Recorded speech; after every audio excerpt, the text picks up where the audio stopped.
Aqua రైతుల ఆవేదన ఆందోళనల నేపథ్యంలో రాష్ట్ర ప్రభుత్వం కీలక చర్యలు చేపట్టింది. ప్రభుత్వ ఆదేశాలతో జిల్లా కలెక్టర్ నాగరాణి ఆధ్వర్యంలో భీమవరంలో ఆక్వా రైతులు, ఫీడ్ కంపెనీలు, ఎక్స్పోర్ట్ కంపెనీల ప్రతినిధులతో కీలక సమావేశం నిర్వహించారు.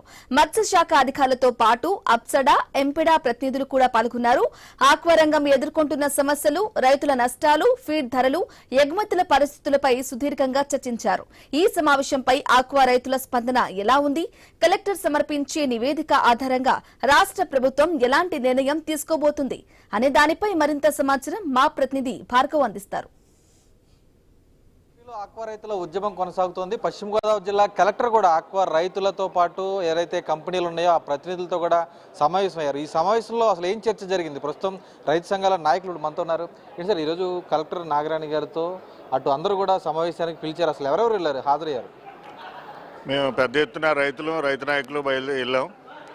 ఎక్స్పోర్టర్లు వచ్చారు. ఎక్స్పోర్టర్లు సుమారుగా మన జిల్లాలో 19 మంది ఎక్స్పోర్టర్లు ఉండగా 4 ఎక్స్పోర్టర్లు వచ్చారు. ఫీడ్ మిల్ యజమానులు ఇతర జిల్లాల నుంచి కూడా రాలేదు, ఎవరో రాలేదు ఫీడ్ మిల్ యజమానులు. తర్వాత ఎంపెడా డిపార్ట్మెంట్ వాళ్ళు, ఫిషరీస్ డిపార్ట్మెంట్ వారు వచ్చారు. కలెక్టర్ గారు సమస్యలన్నీ సానుకూలంగా విన్నారు. ఇని ఎక్స్పోర్టర్లను రైతులు కలిపి ఒక కమిటీ కింద ఏర్పడి సమస్యలు ఏమన్నట్టు పరిష్కారం చేసుకుంటే బాగుంటుందని సలహా ఇచ్చారు. మేమైతే కమిటీకి చైర్మన్గా కలెక్టర్ గారు ఉంటే బాగుంటుంది, అప్పుడు కమిటీ ఏర్పాటు చేస్తే బాగుంటుందని మేము కోరడం జరిగింది. దానికి కలెక్టర్ గారు సానుకూలంగా స్పందించారు. కానీ ఈ ఫీడ్ రేట్లు కానీ రెయ్యి రేట్లు కానీ ఎట్టి పరిస్థితుల్లో తగ్గించడం కుదరదు, ఫీడ్ రేటు తగ్గించాలన్న మాట కలెక్టర్ గారు కూడా చెప్పడం జరిగింది. తర్వాత సీఎం గారు కూడా, ప్రభుత్వానికి కూడా నేను ఇక్కడ ఉన్న జరిగిన సమావేశాన్ని నేను అక్కడ పైన రిపోర్ట్ చేస్తానని చెప్పడం జరిగింది. రైతులకి న్యాయం జరుగుతుంది అన్నదే మాకు నమ్మకం ఏర్పడుతుంది. అదే 10 రోజులు స్థిరీకరణ రేట్ అన్నదే ప్రధానంగా డిమాండ్ చేయడం జరిగింది. దాని కలెక్టర్ గారు కూడా ఎక్స్పోర్టర్లని 10 రోజుల రేటు స్థిరీకరణ చేయమని చెప్పడం జరిగింది. దానికి ఎక్స్పోర్టర్లు ఎలా స్పందిస్తారన్నదే వేచి చూడాలి. తర్వాత ఈ ఎక్స్పోర్టర్లు కూడా లైవ్ కొని ఎక్స్పోర్టర్లు, షెడ్ రీవేమెంట్ కొని వేసే ఎక్స్పోర్టర్లు అన్నది 2 భాగాల కింద విడిపోయారు. వాళ్ళు రీవేమెంట్ ఎక్స్పోర్టర్లు ఎవరు కూడా రాలేదు. వాళ్ళ వల్లే రైతులకి నష్టాలు ఎక్కువ జరుగుతుంది. కాబట్టి రీవేమెంట్ రైతులు కూడా, ఎక్స్పోర్టర్లు కూడా రావాలనేది మేము ప్రధాన డిమాండ్ చేసాం. వాళ్ళని కూడా పిలిపించి మాట్లాడతానని కలెక్టర్ గారు చెప్పడం జరిగింది. మీరు చెప్పండి, ఈరోజు రైతులందరూ కూడా అనేక దఫాలుగా చర్చలు చేస్తున్నారు. మళ్ళీ ఈరోజు కైక్లూరులో మీటింగ్ పెట్టుకోబోతున్నారు. ఎలా ఉండబోతుంది భవిష్యత్ కార్యక్రమం? మేము కూడా వేరియేషన్ పెట్టమన్నామండి. 90 కౌంటు, 80 కౌంటు వేరియేషన్ చాలా తక్కువగా ఇస్తున్నారండి. దాన్ని కూడా అడిగాం. పీస్ వేరియేషన్ కూడా అడిగాము.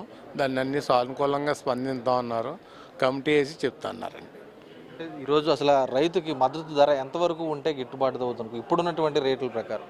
ఈరోజు 2.70 వస్తుందండి రైతుకి. ఏ రైతుకైనా 2.70 ఖర్చు అవుతుంది.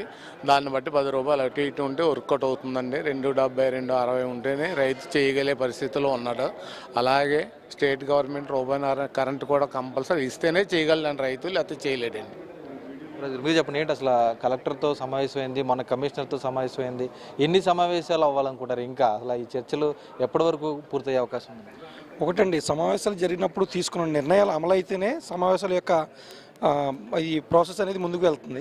సమావేశాలు మేము కానీ ఇటు రైతులు, ఎక్స్పోర్టర్స్ కూర్చున్నాం. చాలా సంవత్సరాల నుంచి, ఒక 5-6 సంవత్సరాల నుంచి కూర్చున్నాం. ఒక ఎజెండా రాసుకుంటున్నాం, దాని మీద చర్చించుకుంటున్నాం. ఒక నిర్ణయాలు తీసుకుంటే ఆ నిర్ణయాలు అమలు చేయట్లేదు.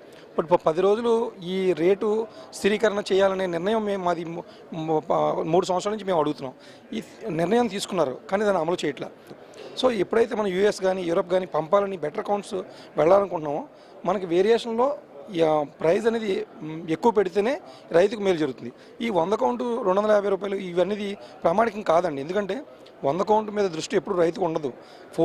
ఎప్పుడైనా ఫోర్స్ హార్వెస్ట్లో కానీ ఇటువంటిప్పుడే 100 కౌంట్ వస్తుంది. కాబట్టి 60 కౌంట్ ఏదైతే ఉందో కనీసం మినిమం 330 రూపాయలు ఉంటే రైతుకి బ్రేక్ ఈవెన్ అవుతుంది.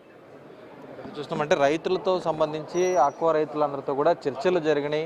పెద్ద ఎత్తున కూడా అటు రైతులతో కలెక్టర్ సమావేశం అయ్యారు. అయితే ఈ సమావేశానికి ఎక్స్పోర్టర్స్ పూర్తిగా కూడా రానటువంటి పరిస్థితి కూడా ఉంది. దీనికి సంబంధించి అటు రైతు సంఘాల నాయకులు సుబ్బరాజు గారు ఉన్నారు. ఏంటి సార్, మొన్న కమిషనర్ గారితో మీరు చర్చలు చేశారు, ఈరోజు కలెక్టర్ గారితో చర్చలు చేశారు. ఏంటి రిజల్ట్ ఏమైనా ఉందా?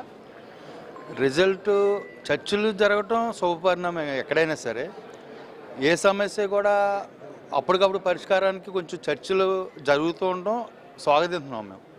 ఫలితాల కోసం ఎదురు చూస్తున్నాం. రేపు కూడా మన కమిషనర్ ఆఫీస్లో చీఫ్ సెక్రటరీ అయినటువంటి రాజశేఖర్ గారితో ఇటు ఎక్స్పోర్టర్కి మళ్ళీ ఫార్మర్స్కి కూడా రేపు మీటింగ్ పెట్టడం జరిగింది.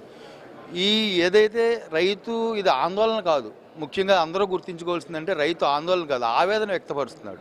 ఆ ఆవేదన వ్యక్తపరిచాం, ముఖ్యమంత్రి గారి దృష్టికి వెళ్ళింది అనుకుంటున్నాం. ఈరోజు కూడా ముఖ్యమంత్రి గారు స్పెషల్ సెక్రటరీ గారు అయినటువంటి రాజగోపాల్ గారితో, అలాగే చీఫ్ సెక్రటరీ గారు మన రాజశేఖర్ గారితో, కమిషనర్ ఆఫీస్తో ఏదైతే రైతులు వెలబుచ్చారో దాని మీద ప్రభుత్వం ఈరోజు మొత్తం పూర్తిగా అక్కడ చర్చలు జరుగుతున్నాయి. అంటే సుదీర్ఘ చర్చల్లో కూడా ఖచ్చితంగా ఆక్వా రైతుల ఆవేదన పట్ల ప్రభుత్వం స్పందించేటువంటి అవకాశం ఉందనేది కూడా ఈరోజు రైతు సంఘాలు అందరూ ఆశాభావం వ్యక్తం చేస్తున్నారు. రేపు అమరావతిలో జరగబోయే సమావేశంలో కూడా రైతులకు సంబంధించి కీలక నిర్ణయం తీసుకుని ఆక్వా రైతులు పడుతున్నటువంటి సమస్యలు గట్టెక్కే విధంగా కూడా ప్రభుత్వం ప్రకటించే అవకాశం ఉన్నట్లయితే వారు చెప్తున్న పరిస్థితి కనిపిస్తోంది. Camera person